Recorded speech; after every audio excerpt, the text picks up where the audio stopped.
bam, bam, bam.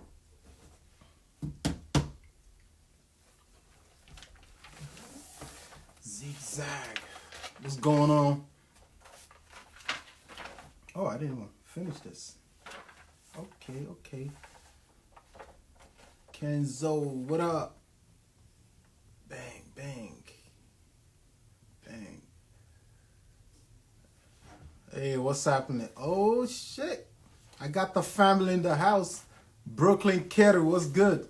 I haven't been to Brooklyn Kettle forever.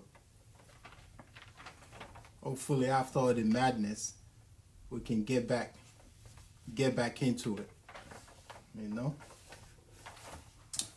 Yeah, so I just finished the live session with Nestrea. Nestrea is she's brilliant. She's a model, dancer, singer, all that good stuff. Hey, what's going on, family? Don't find. Thanks for joining. Yeah, so I had a great time talking with Nestrea. She got good music. She's working with DJ D. With Young D. Hey, Mama Collins in the building. Shout out, man. Shout out to Wifey for joining. Boss lady. The only sugar in my tea. Don't I'll find out. What's going on, brother? Yes. So I guess I gotta, yeah, my main man. I know, right? Thank you. Yeah, man. I guess after the pandemic, we get back to Brooklyn and do what we do, you know? I can, you're still up, right? We're keeping you up late. We're keeping you up late in Lagos. Oh, man. So, yeah, let me call Zimo. So also join us at 8 o'clock. Make sure. Nigerians, they will always come late. Zimo. Let's see if it's up. Femi, what's good? Zima, I'm home, you know. You're gonna. Oh, you're on? Yeah, I'm waiting on you. You're waiting on me? No. Are you in? I don't see. You're already on? Okay. Yeah, let me go on. Okay, all right, cool, all right.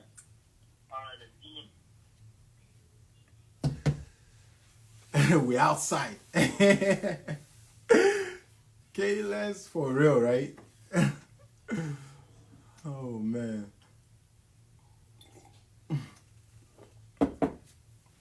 Yeah, I go way back with Zimo. Just called him. He's probably gonna. Oh, Zigzag is in the building. All right, cool. Zimo, I think you need to post a comment or send a request so I can add you. Yeah. Betapi King, big up. Thanks for joining back. All right, cool. So let me add you pin and also go live with the boy is great. Okay. All right. What's going on, Zigzag, people? I'll find out.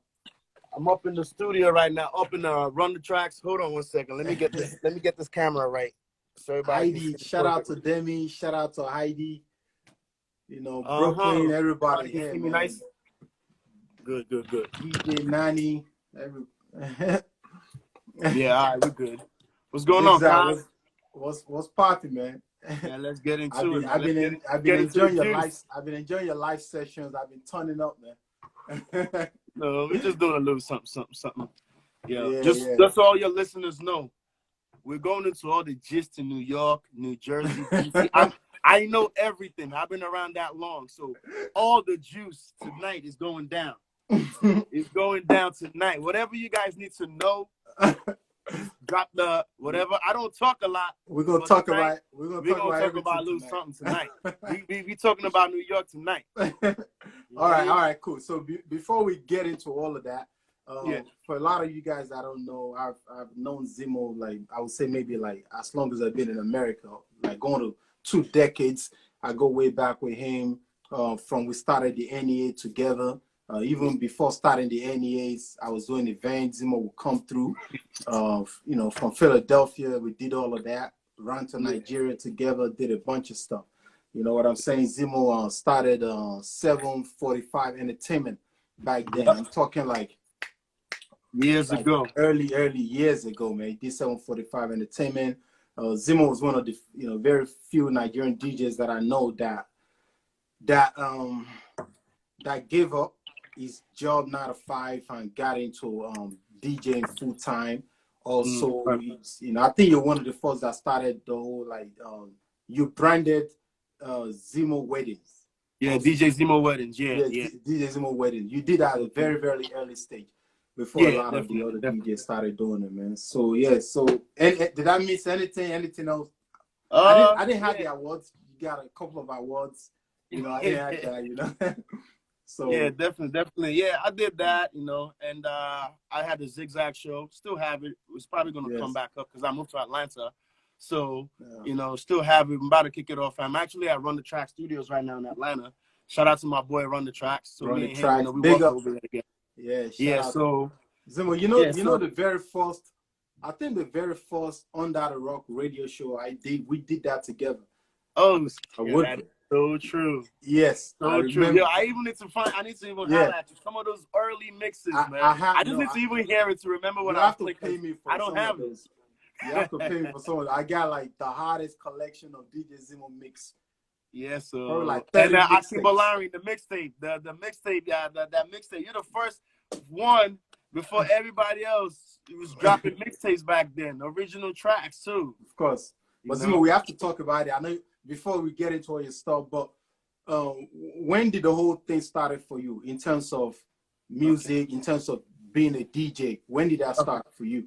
All right, I'll break it down real quick because I don't want to bore people out there, so we can get to the juice. I started the whole DJing in college, but I didn't set out to be a DJ. I wanted to be a producer. I lived in New York. I'm from Staten Island. Now you can live the life. Yeah, I wanted to be a producer, and growing up in Staten Island, the early influences for me was like Wu-Tang and the RZA, Premier, Dre, and I just wanted to be a producer, but I didn't know nothing. I didn't know shit.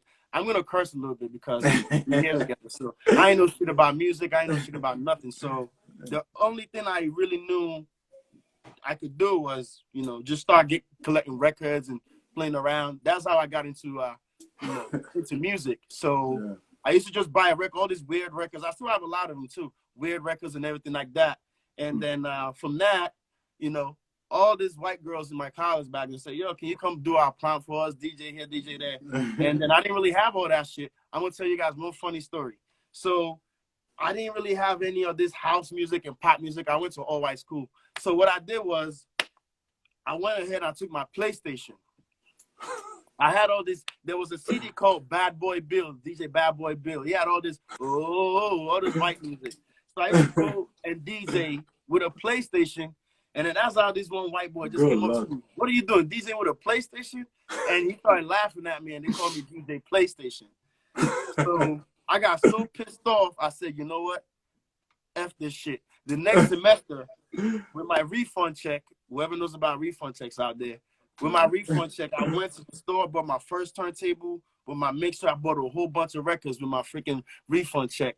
And from then on, it was on. And we're talking records, real records. Records, no MP3s back then. Yes. No MP3, no nothing. I had records. Back then, let me just break it down to you. For all these new DJs. Back then, we couldn't buy just one record. You have to buy 2 records of the same thing. For mixing. So if you had that in the club by 50 Cent, you have to buy 2 of them. So you have one here and one there, so you can back and forth. So that was what I did back then. And then from then on, I just started blowing up around the campus. And that's how I got into it. And I actually made a few beats too. I still had the production stuff. Once I got into it, but once I graduated, it was hard for me to do DJing and producing. Shout out to Deji, Chief Deji. Shout out to Big A. Big A's in the building. What's good, bro? What's good. So that's basically how I got into DJing. And then from there I moved to Philly. And then let me just round it up. I moved to Philly. What year did you move to Philly? Bro, man, I can't tell you the year, man. You're Big right. A, what up, man? Yo, shout out to Big A. Me and you, I believe I met Big A a few times, but we never really vibe. We never really talk because it's always work related here and there. But I have major respect for Big A. You know, I have major respect for anybody in this game doing whatever we do. Up-play was good. I have major respect for him too. Yes. So that was basically how I got into it. You know. Yeah.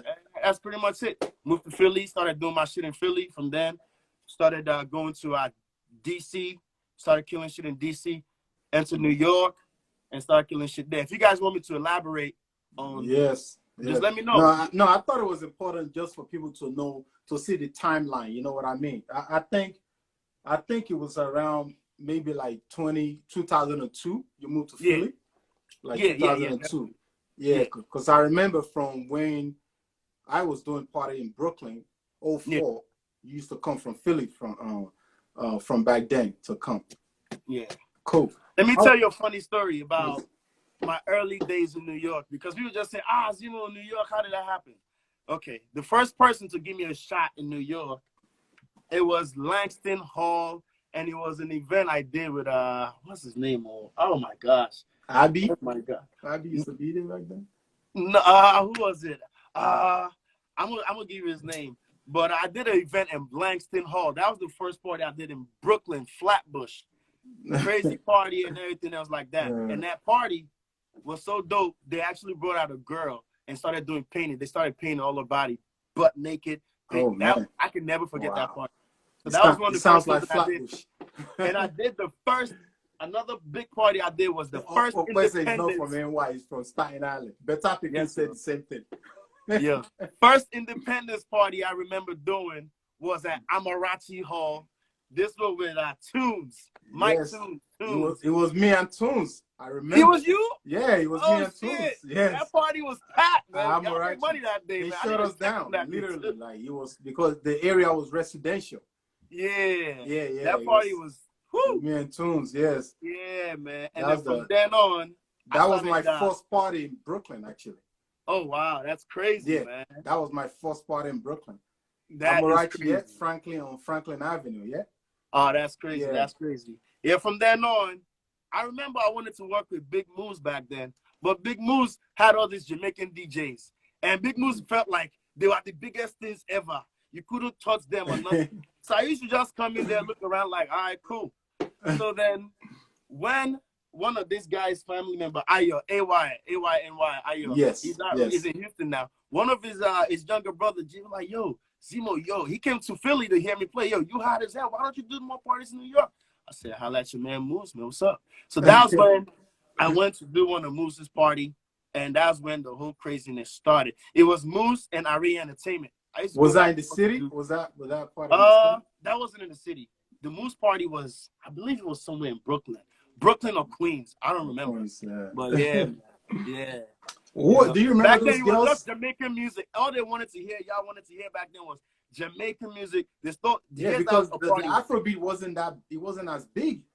A typical New York party back then was they start with the slow Jamaican rhythms, roots and culture. They start for like an hour and a half, 2 hours, and then from then on they start transitioning to hip hop, then back to reggae, then back to hip hop, back to reggae, and that was it. That was it back then, you know. Who were those girls? Go ahead, bro. Do you remember those girls? Like, there was these girls. I don't know if you remember that they used to promote back then in New York. That's also. True. Promote? Yeah, I forgot. It was two girls. I forgot their name. One was I don't remember. in Jersey, but yeah, they were around that time also. Definitely. Yeah. But obviously, so let's talk about that. Obviously, you were doing your thing. I believe it was the 05, 06. Then you know we started the old NEA stuff. Yeah. That was a big movement, and big up to who we started it with, Linda. Do you want me to tell the story about how it started? Yeah, absolutely, man. Yeah, let's. By 2005, I just realized that, actually 2004, I realized that it's a lot of us here, young, doing our things, but nobody was recognizing us. We had no recognition from what do you call it? From Niger. Even over here, we all knew each other, but nobody was really giving us that respect people over here, let me just break it down. Everybody love Afrobeats right now and everything, but it wasn't like that before. When we used to play Afrobeats, even doing African parties, a lot of Africans used to hate on us. Like, look at this African. That's too much. Your That's own too African much. people used to hate on Africans doing their thing. And even though we didn't even play no Niger music back then. It was probably like 5% or 10% Niger music back then. But they were hating on us. So we said, you know what? This Niger thing, I believed in it. You believed in it. And then Linda called me up. I said, yo, we should do our own little local award show, just recognizing ourselves. You know, I left it at that. I went to Niger that December, and I believe, and I came back, you know, and when I came back, she was like, oh, Zimo, you know what? Let's create this group. It was about 15 or 20 of us in that group, right? Yeah. It was a lot. About 15 or 20 of us in the group, and then we just started going back and forth. So many people came in, had their ideas. We said, okay, let's drop money to make it happen. Everybody disappeared. Everybody bounced. Everybody was out. Quick. Me, you, Joy Tongo, yes, her, and like Sean, my ex-partner, and then like a few other people. Yeah, Sean, he was part of it. Sean, man, yeah. And then you know, and then we needed somebody to help us bankroll it and make sense out of it a little bit. And then we brought in Tucker and Martin. Yes. So that was how the first NEA came about. It wasn't just like 2 or 3. It was a gang of us. No. When it comes down, a lot of times people want to join the big movement, but when it's time to work, that's when you realize you look left, you look right. My earliest days, I remember like Linda, you know, so, okay, we talked about Amorachi, right? So Amorachi, shout out to them, you know, they give us a place. They are dealing with family, you know what I'm saying? Like they were I think that was the only known African spot as of that time that I knew in New York, that it was owned by Nigerians, it was owned by Africans. So they gave Linda a spot over there. Literally, she could go in there. She was doing Nigeria Life magazine. Oh shit! So I remember. it was through that I actually met Hino. That's how I met Hino. Oh me and shit! We did modeling for the magazine. For Nigeria, I still had the cover. That's how I met Hino, and we started. You know, we just connect from there. So it was through that Linda hit me up and said, "Yo, she wanted like award show." I'm like. And she said she wanted to call it Promoters Award. I'm like, Promoters Award? I was like, how many promoters do we have in New York? I said, no. I said, I'm not down for something like that. I said, no promoter. So eventually I said, okay, if it make more sense, like awards, everybody, artists, DJs, and singers, whatever.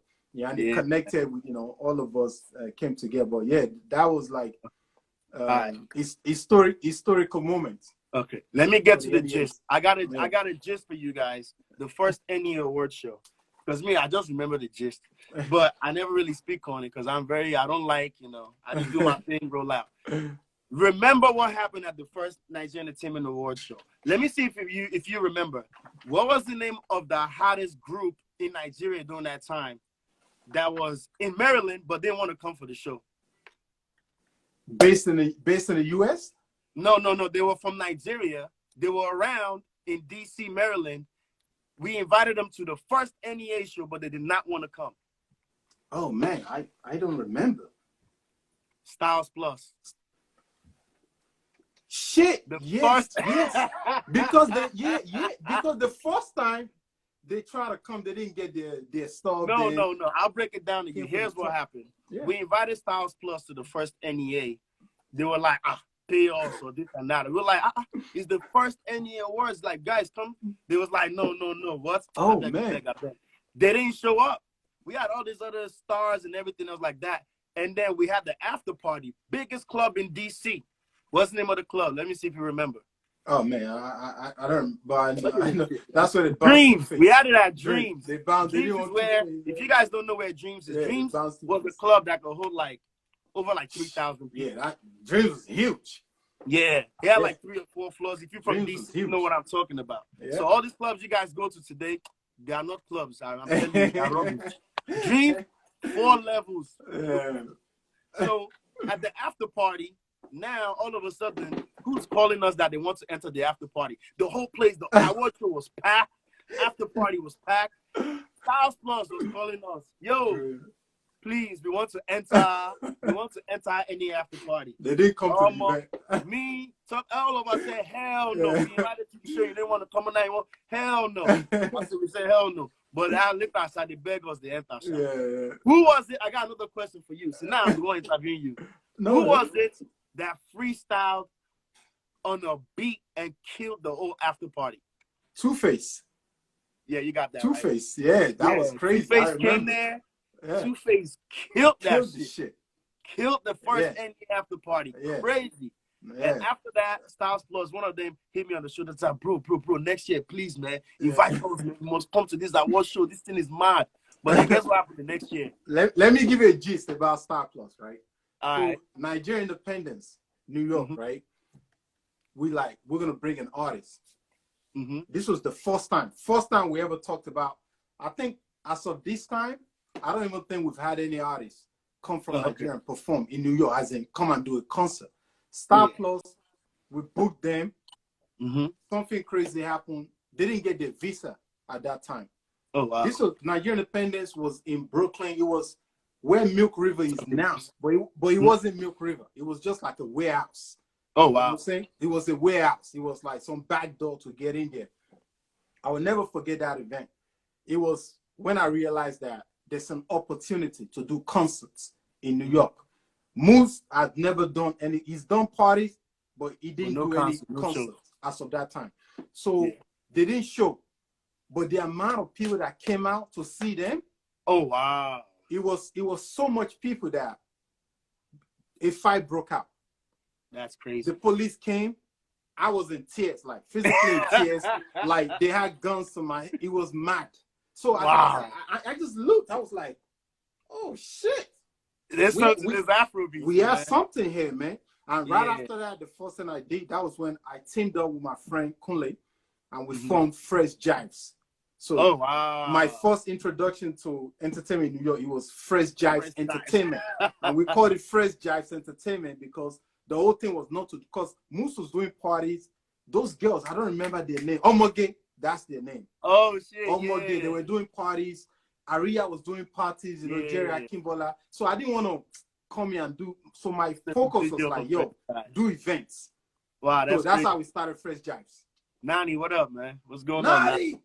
You know, Nani, we're breaking it down for y'all tonight, man. We're going into it tonight. I didn't even remember this until you, like. Yeah, man. So that was my memory of the first NEA. And what about the reunion? Nigerian reunion. Oh, my goodness. The reunion. The reunion was home, man. Like, it was like. Listen, let me break it down to you guys, man. If you never, and that's why it's good a lot of times in which sometimes we've seen a lot, we've done a lot, and there's a lot that we can pass on. And one thing I always try to tell new upcoming promoters, DJs, this and that is like, listen, you might think you know it all, but there were people before you. And with me, one thing I always do is I still look up, man. This is how young you can tell he's in the game. He's talking reunion Vegas. He's talking reunion Vegas, bro. Look at him. For real, man. But one thing I was trying to say is that listen, there are OGs before you, before me, and one thing I always do is try to tap into their knowledge and learn from them. Because some of the experiences we've had that I thought were so big and whatever, there are OGs that I know that start breaking things down to me that I've done things 30, 40 times bigger. And I learn from it. So a lot of times I see new people doing stuff and I want to teach them, but, you know, they feel they know it all, so I just leave it alone. But in regards to the reunion, for whoever doesn't know, is Nigerian reunion. Pretty much all the young Nigerian youth from all over America and some parts of the world, we come together for, it's not, what holiday is it? Memorial Weekend? No. 4th of July. 4th of July weekend. 4th of July, and we all just come in there, party, have a good time, network, and we just go all crazy. Minimum about 3,000 people show up every year. Yeah, for years they did shout out to Shegun as one of the founders of NLC. Yeah, for years they did it, and that was part of the reason why I actually blew up as well, because they always wanted to take the top Niger DJs, you know, from all different regions to come DJ these reunion parties. So the reunion after party was a big deal. So if you're a DJ, you know, there wasn't that many, you know, and there was DJ, what's his name? He was out of Detroit. He was big back then. I forgot his name. He's my guy. He was there. Yes, 90. We're gonna do it, man. Yeah, he was there. There's a bunch of other DJs too. Where was he from? From Detroit? He was from Detroit. DJ, he's my guy. But he doesn't DJ anymore. He just left the whole thing and he left. He was even on BET one time. Nigeria DJ, dope as hell. You know. So every year they had to pick top of the line DJs to come DJ the after parties, Friday, Saturday. It was a huge deal. So you had like 3,000 people in the room. And it's just, and then what they used to do was they used to split it into 2 rooms. One room here, one room there. Yeah. So now you have a DJ on this room rocking, you on this side rocking. Yeah. So if you F up your set, even for 10 minutes, 5 minutes, everybody in your side of the room will empty out to the next room. So, oh boy, you cannot even say, let me just, and it was from around 9:30, 10 p.m. all the way to 3:34 in the morning. And it was just one DJ. It wasn't like, let me DJ 30, no. You start your set, you're going. Yeah. So that's it. Bro, when I tell you the battles we used to have, and then back then I was younger too, I was a little cocky, and I used to I put in my work, kill that shit, and then the next year I'm like, yo, those motherfuckers, I killed it last year. They're like, yeah, Zimo. Nani said, when did D-Money come into this?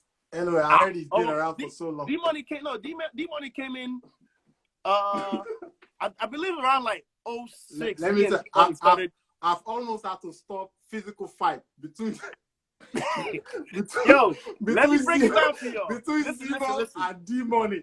I'm feeling like serious, like physical fight with Dimo over DJ. I swear to God.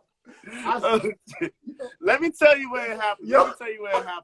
And D-Money, me and D-Money, we family now. That's why a lot of times too, when I see younger people trying to, I say, listen, guys, you're all grown up together. At the end of the day, we're all gonna have kids. We're all gonna be one big family. So whatever little beef you're throwing at each other, years from now, it's not gonna matter. We're all one big. So just let that shit go. Let me break it down to you. So we started Nigerian DJs, all the hottest Nigerian DJs. I had the website, everything. I had the blog, all that stuff. Yeah, mixtape Sunday, all that stuff. Yeah. Yeah. So what happened was, this is my side of the story. What happened was, okay, now I'm rocking DC, I'm rocking Maryland, I'm rocking Philly, I'm rocking New York. Yeah. So I'm always, and I'm in Philly, so it's not far for me to get to New York or whatever. Back and forth every weekend. Yeah, coalitions of the Nigeria hottest DJs. Yeah. Yeah. All my guys are in DC, whatever. All my guys are in New York, whatever. So yo, Big Mike is on, man. Big Mike is on. It's like, oh shit, Big Mike, what's good? What's good? So all my guys now are in DC. It's like these nights, and with me, one thing about me is if you invite me to something as a collective, I always try to support. Yeah. So D-Money is new now. He's hot in Chicago. He's new. He's whatever. And this is our first one, so we wanted it to be so good. But I wasn't fully there leading it. D-Money and 3K, they were the ones headlining it, and a bunch of other DJs. So when I went over there, I said, all right, cool. They said, Zimo, get on. And I was just going to go just show love and support. So I was about to get on, and I believe something happened with the equipment, whatever. And D-Money just came, yo, Zimo, move. And I was just like, this guy now. And I didn't really know him like that. I was like, my guy, calm down now. I was about to start entering blue. And then, and I believe he was there now, right? Of course I was. Oh shit! I didn't even remember that. I was like, who the fuck, you know? But after that, me and him pieced it out, and years later, we just laughed about the whole situation. But yeah, man. But one thing I'll tell you is, listen. Yeah. One DJ that I give the biggest respect and props to, that blew Afro beats up in America. And I don't care, all these big DJs, even all the DJs in Nigeria, combine them together. Yeah. They did not do more for Afrobeats than D-Money did for Afrobeats in America. So you can quote me, you can whatever, this and that. He's my guy. The guy puts in the work. And let me tell you why, for even a little bit, I was even upset at him for a while. Why? Because back then, I used to make a lot of mixtapes. And my mixtapes was like $20 a mixtape. I used to make a killing off a mixtape. And even to online, anything. And D-Money would just come, put everything free online. I said, hey! Yeah, he started out online shit. And then yeah. all the music that we had, in which people used to fight to get Afrobeats music back then. I used to make money on Zimo's mixtapes. I used to get my percentage. Yeah, I used to shop those tapes on the street. Yeah, man. Those CDs. And remember when we went to Ajegunle? Oh shit. We went to Ajegunle. Listen, if you've been to Nigeria and you think you've been to Nigeria, you haven't been to Nigeria. Go to Lagos, go to AJ City, Ajegunle. Just go hang out there for like 5 hours. Your perception of Lagos will change. Yo, Dan is asking when did Afu came. Afu came in way later. Okay. I got another question for you, Kaz. Afu dancing at our parties when Zimo was DJing before he even thought of thinking of being a DJ. Zimo, correct me if I'm lying. Kaz, I got a question for you. It wasn't a battle, but a little mini whatever between me and a DJ in New York back then. And people used to say, this DJ is better than you. Who was that DJ? And the New York DJ? New York DJ. Adelekun. No. That's my OG. I will never. DJ Adelekun. You want me to tell you? No, wait. He was DJ for Aria and them. He was DJ in New York, just DJing all the events. Everybody, DJ. What's the name? DJ Second. Hey! Yeah. LG was late time the game now. Late time the game. These guys are talking LG. LG is up. DJ Adelekun was OG. OG. Zimo King. Man. Let me break down Adelekun for you. Yeah. The first time I met him, he's an OG now in the game. He's been an OG. First time I met him, I was still using turntables. I was using vinyl and everything. And he just put me aside and said, he said, yo, Zimo, there's a new technology you can use now, man. I said, what is it? He said it's called Serato. He said, you see? And he brought it out. See this box? You connect it like this, boom, boom, boom. And you transform everything. Bro, you don't need to be doing this shit no more. I was like, Serato. I was like, I said, Zimo, you know what? I got to link up. I'll get you one for a good price. So he got me. I believe I paid like $400 for it back then. That's how I got my Serato box. Let me tell you a story. So I took this Serato box. I had an event in New York. I thought I was good at. That's how I started trying to use the Serato box. No records, just trying. Bro, I was fucking up so much at that party. Bro, for like almost 2 months, I just left that box like, fuck out of here. I'm never using this shit again. But now everybody in the world uses Serato. Serato, yeah. Yeah, man. So that's my little story about Adelekun, man. Correct guy, man. Yeah. Well, but second, he was Aria, Akimbola, shout out to Akimbola, shout out to Jerry. Yeah. They were using second all the time. All the time. I used to argue with them. They used to be like, well, cause Zimo's your boy. So, you always want to use Zimo, but second is our guy. Second is loyal. Second is this. Second is that. And yeah. Yo, if you're from New York City, this is golden right here, man. Because one thing about me is I just show up, I do my thing, I leave. I don't really like talking a lot, and I don't really like putting my business out there. To me, it just always works for me. Everybody's different. With me, I just like to show up, do what I got to do, and just back. I don't like talking about anything. So people don't really know what I really do. So, but, yeah, this is history. There was a time in Brooklyn, right? Somebody was having an house party, right, in Brooklyn, right? Yeah. And DJ Second was there, and his wife had been looking for him. Oh, shit. I'm serious. He was on the set. I can't believe, he was on the set, but he had brought a girl with him to that party, and his wife knew. Somebody had texted already. She came to that party, bro. He left the set. He took the back way out and left the building. I swear to God. Yo, but Second is an OG, man. Yo. Let me tell you an experience I had with Second. Franco's out here. Oh, shit, Franco. No, Franco's the man that knows everything. Let me tell you another story about that party I'm talking about. So, there was this one event I had in Manhattan back then. DJ Second, big up to that guy. I love that guy. Yeah. So now, it was me and my boy Ayodele. Yeah, it was me and my boy Ayodele, part of Zimo. So we wanted to do a calendar. This is why we just wanted to do creative things. We named it Nigerian Calendar Girls. So now we was like, okay, now we have to do an audition in New York and get a whole bunch of people, blah, blah, blah, so we can see which kind of girls we want to put in Nigerian Calendar Girls. But we do the audition and we do the after party. So we put the flyers out there, boom, boom, boom. Bunch of girls came, but it wasn't too crazy. But DJ Second came with his guys. Nice spot in Manhattan. We had a bar guarantee of about, I think, $2,000 back then, bro. So we wanted to charge at the door so we can make money, and then, but DJ Second and his guys, it was like 4 or 5 of them just came, and maybe around like 80 or 100 people. So we wasn't balling at that event, bro. DJ Second and his guys, they probably spent like almost like $15,000 at that bar that day, or more. So we made like maybe like 500 or 600 at the door. But this motherfucking Chinese guy made $15,000 or more at the bar. Or more. Me and I were looking at each other. And he was like, Second says, Zimo, see, I support you. I said, ah. That Chinese man was like, please, more party. Do your party here. I give you everything free. I said, motherfucker, Omo. Yeah, let's give my guy 200. I took 200, man. That was it, though. No bar guarantee. No 30% from the bar. Nothing back then, bro. Fuck. Bro. Yo, Nani, this was way before Akimbola. Akimbola wasn't like, so Akimbola, I met Akimbola. Franco was there. Franco. No, Prince Ademola. So Franco was on there, you know, he would say this too, like, I met Akimbola at the barber shop. You know what I'm saying? Yeah, Duke is on there. I met Akimbola at the barber shop in Brooklyn, on Rockaway. So all of us that are in New York, if you know the barber shop, then you know what I'm talking about. That's what we used to I know that barber shop, bro. At the barber shop. So that's why, but Prince wasn't DJing at that time. Yeah, let me be honest with you, man. I used to be nervous to go to that barbershop. Duke said NEA reunion. Duke, I got a story about Duke. If you want me to talk, I'll talk. Harry, man. That's good. Dude, let's talk. For real. You know, this is New York session right here. I was still in Nigeria when all this was happening. Yeah, man. But Zimo, one thing I wanted to talk about, right?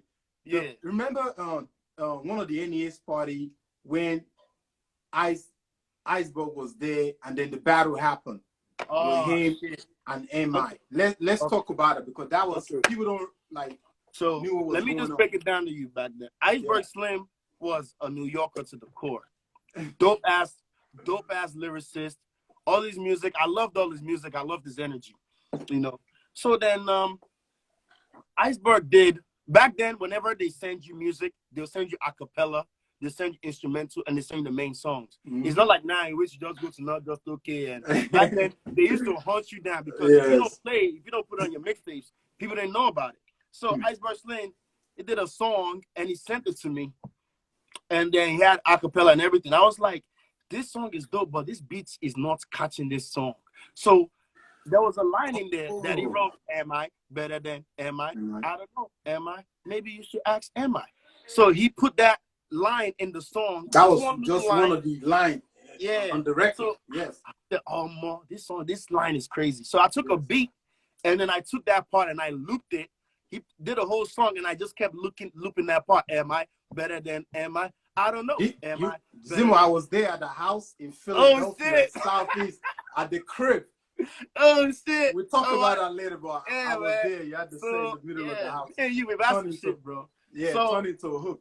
Yeah, man. So that's how I did that, and I was sending it back to him like, "Yo, Ice, this is." He's like, "Oh shit, that shit sound hot." Okay, boom. Before you know it, he redid it into another song again. The song blew up locally. The song was big for us. That's how NEA came around. NEA came around. The whole Chocolate City, everybody was there. Iceberg, Jesse Jags. I said Iceberg. MI, Jesse Jags, Ice Prince. Everybody was there. Everybody was there. They came. So what happened was Iceberg was like, yo, Zimo, I want to perform. He told you wanted to perform. Yeah. So we didn't know what song he was going to perform because he didn't rehearse. So that's how Iceberg slipped. Boom. He jumped on stage. Boom. Yeah. Next thing you know, what song was he going to do? Am I better than am I? I don't know. The whole crowd was like, oh. But the funny thing was, MI was not there. He was in the backstage. So he didn't see it live. But then everybody was on it like, yo, this brother just went at you, man. He just did this and did that. Like, this now. So pass this now. So me, I'm like, Iceberg went at MI. But MI did not know. And he's hearing it. I said, but the after party, something must to happen. Yeah. Something must to happen. Yeah. So You know, everybody partying, everybody having a good time. And New York City clubs close at 4. So I always wait till like 3:15 when everything is sweet. Then I stop the music. That's how. If you guys don't believe me, this shit is on YouTube. Just type in Iceberg. I think on Premier Bill it was an iconic It's night. on YouTube. You can go watch it on YouTube. That was crazy. That's how all of a sudden I stopped the music. Yo, big up MI, big up Iceberg Slim. Yo, something went down out there once, blah, blah, blah, blah, blah. MI said this, Iceberg said this. You know what? Let's set the shit right now. Yeah, let's do it. Back then. And back then, it was only, what's his name? He was part of Big Moves. What's his name? Rashid. Yeah. He was a photographer now. Also, I forgot his House of Nigeria. I think that was the name of his company. So Rashid had a camera. Back then, not everybody, all their camera phones were whack back then. Not everybody had this new camera or whatever. So I threw on an instrumental for Iceberg Slim. And Iceberg kind of just, you know, did his thing as a chill guy. He just did and some more sly, yeah? Yeah. And some more sly, yeah? So he did his thing as a chill guy, did his thing. Before you know it, you know, just did his freestyle like that. And then all of a sudden, MI just came out of nowhere. He was like, yo, Zimo, cut the music. Cut the music. Yo. MI just went for straight murder. Iceberg is my guy. But that freestyle. He went for the juggler, man. Yo, he went for the juggler. And he went for the juggler. His own city. Imagine somebody coming to your own hood, your own town with your own people and just murder. Even me myself, I wasn't very happy, man. Yeah. I wasn't very, because Iceberg is my guy. He's our guy. Yeah, that's what I'm saying. Yeah. Oh boy. He wasn't nice, man. Like, I was like, no, not in New York, man. Not in New York. But we have to take it now. What we gonna do? We can't do nothing about it. No. But that night was epic, bro. Yeah, that was one of those epic nights that I can never forget. You know, the club is not even there no more. Pacha, right? One of the best clubs ever. We did so much parties at Pacha, man. Like, it was mad. One of the hottest. Definitely. Yeah, Pacha. Hold on 1 second. Hey, yo, Rhonda. Yeah. Rhonda. Damn me. 2010 NEA September. So another memory, right? I don't know if you remember this. Okay, let me throw a question at you. Okay. Who were the two? What's the name of this club? Who were the two artists that came to the after party, and they had a battle of who was going to pop more bottles? Oh my gosh! Oh shit! So if you don't remember this one, I'm collecting your heart. Oh boy! I believe Zimo, they did over $20,000. Bro, you know me. I was DJ. I can't remember, bro. You gotta and David. Oh, yo! How can you forget? Hold on, guys. Don't go anywhere. Come on, man. I got a story about Whiskey and Davido. 1 second. Let me grab my God. Hold on. What's the name of the club cell? I don't even remember. But yeah, some crazy stuff has happened, man. Yeah. Okay, I'm back. You remember the night? What's that club? It's on 38th and Lex. Yeah. 38th and Lex. I forgot the name of the club. It's on. I know. 38th and Lex. They shut it down now. Hot 97 did it, but the night was. So this was the time when Banky was still. One second. Whiskey was still with EME. Tino was there, Banky was there, Scales came with them. Who else? Then Whiskey was there. You know, already at the NEAs, there was tension. Okay. There was already tension. All right. Zimo, I'm starting from the NEA, right? At the show itself, right? There was already a little bit of tension. Why? Because Whiskey performed. David did not perform. David, Asa, they sat right on the far right at NYU was the venue we used. They sat on the far right. The moment Whiskey was jumped on stage and started performing, Asa, David, Special, and somebody else that was with him, they got up and they started walked out. And everybody, the camera turned, everybody could see them. They got up and started walking up. I'm like, yo, what the hell? I remember I went to Asa. I'm like, Asa, how far now? Because I was just trying to arrange them. Maybe they'll perform, but they didn't want to. The fact that Wiz was collecting award, he was performing, you know what I'm saying? So they're like, nah, man, this is not looking good. So we forgot about them already. Right? I got a question for you. Who was it that almost got into a fight with that night? I told you I'm telling everything though. That you almost got into a fight with that night? Yeah. I was like, nah, F this shit. Upstairs by the DJ? Yes. Booth? Don't say it. Oh my God, how can I forget? Zimo, I'm so mad right now. I know exactly who you're talking about. I had to come up there. In fact, it was even matter of fact, I'm not even going to front. Me and him, I probably have to still see him. We still got to squash it because it's been too long. Please. It was an exclusive now. Exclusive. Yeah. DJ exclusive. Yeah, man. DJ exclusive. Yes.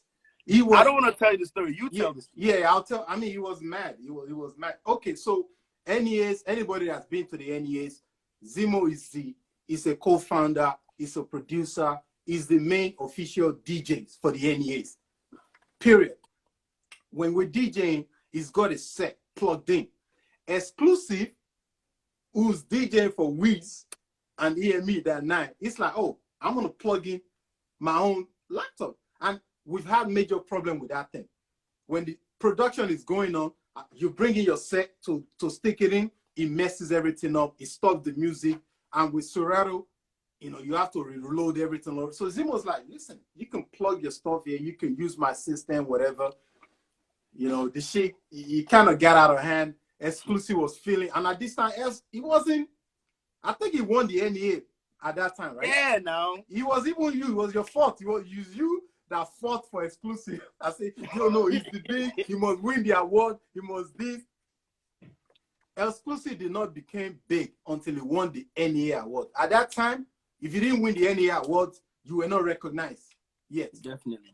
Period. Definitely. So when Exclusive won NEA, he was still in London. In fact, he didn't go Nigeria. He won the NEA award. He went to Nigeria. Everybody's like, yo. He was this guy's official DJ. EME and Whiskey's official DJ back then.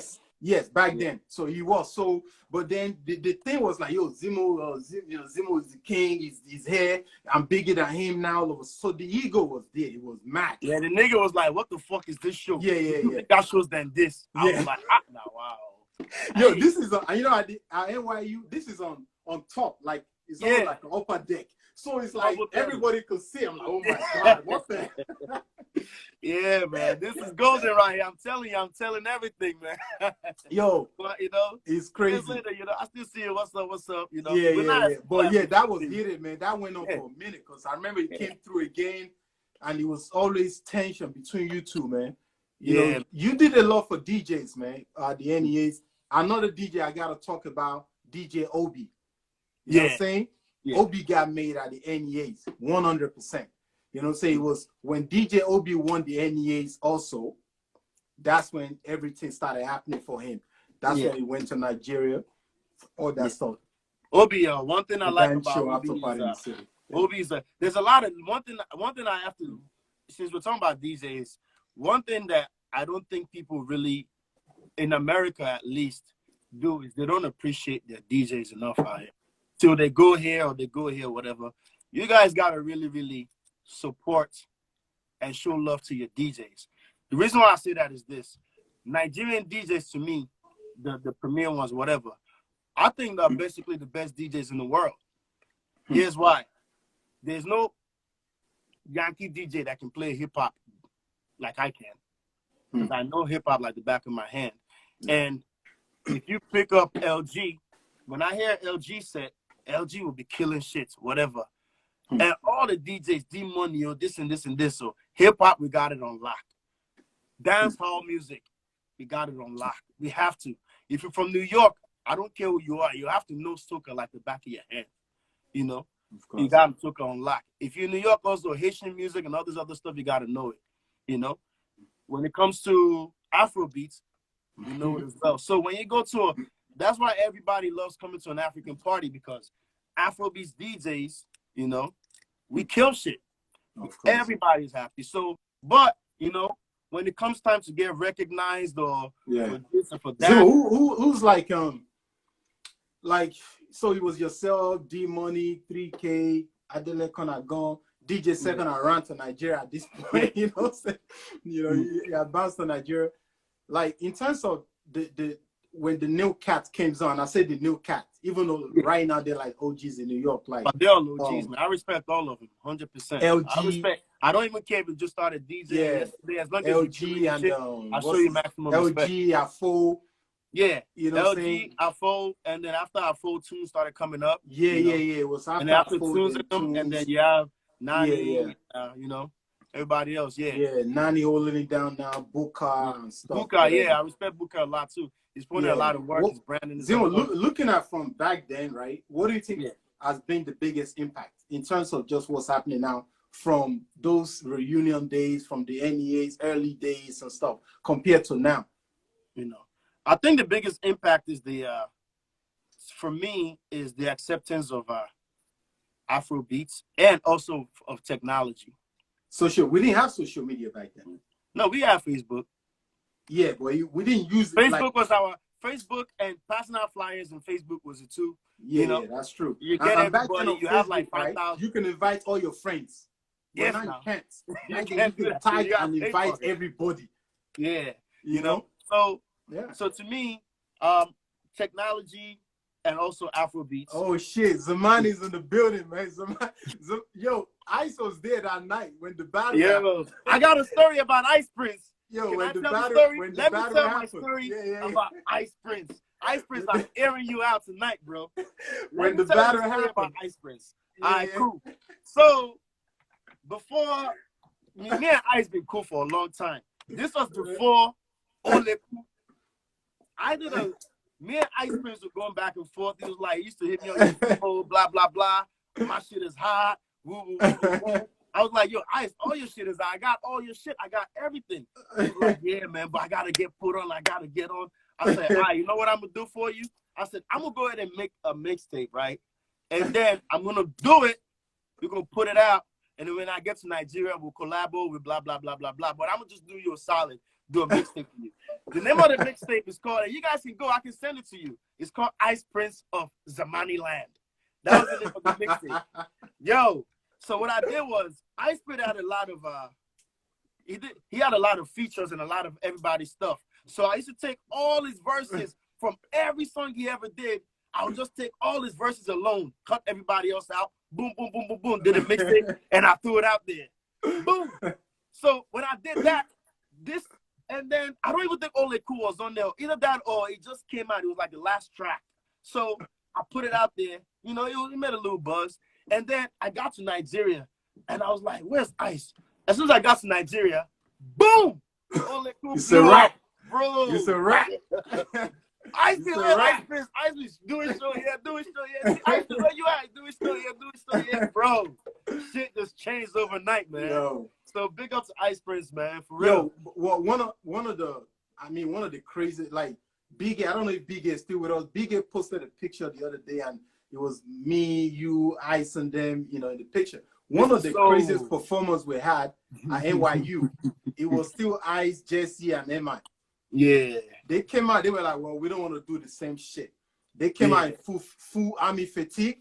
Yeah. They came out with a bang.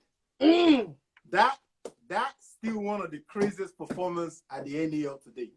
Bro, I'm telling you. You know what I'm saying? I'm telling you. Army fatigue out. They came from New York, the city of Army fatigue. The Army fatigues, and they shut that shit down. Yeah.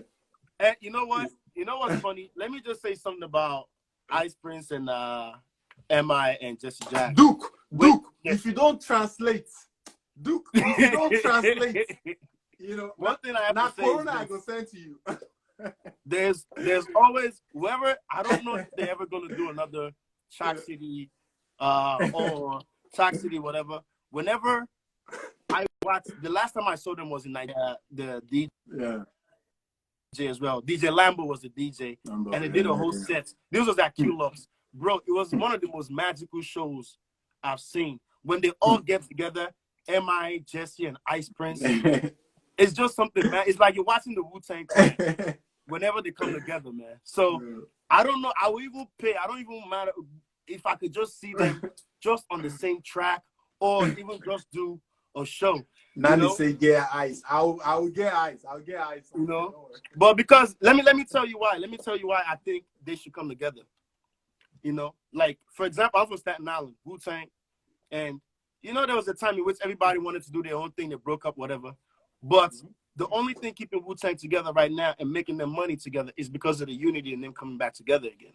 And that's how they're all able to eat till today. And they're still doing shows, still packing, still this and that. Yeah. So sometimes you might be hot individually, but collectively, no matter how much infighting there is, collectively, everybody wants to see you. If Chalk City comes back together and just gets together, bro, everywhere shut down. No matter for the next 20, 30 years. I say they never broke up now. They need to get what's up there? Where's the show at? Where's the show? No, where's the show? We need the show. All right, let's get back to it. Let's go. Yeah. Few more minutes, man. It's madness. Get into the currents? Let's get into the currents now. Yeah, let's see what's enough what's of the good. old. The old don't go. It don't go. So I need to ask you, what's up with New York? Listen. New York. I posted something the other day, and everybody was mad at me. Like, Zimo, what are you talking about? This and this and this. I was like, I go around a lot, and I do parties everywhere, you know? And I know New York energy like the back of my hand. And I just noticed that the energy in New York is not there like it used to be. And I put my top 5 cities that's hot, and New York was like number 5. And everybody in New York got mad at me. Zimo, you talking shit. Zimo, this, blah, blah, blah, blah. Oh, you're old in the game, blah, blah, blah, blah, blah. And I'm like, okay, then prove me wrong. You are in New York. But why? You got why? My thing is, why did you say that? Why did I say that? Is it because of we don't do as much parties, our parties is not as big, or what is it? The reason why I said that is this. New York has a certain energy about it. Look at Franco. Look at Franco and his mouth. Look at Franco and his mouth. Even Franco knows. When you carry your butt and run to Houston, and then they deported you in Houston and throw you to Florida. You know. So here's why I said what I said is like, you know, there's an energy about New York in which you put New York on a flyer. Everybody from Philly's coming down. You have Maryland coming down. You have people from Connecticut, Rhode Island. Everybody used to come down for those parties. Yeah. Is that still happening? No, it's not.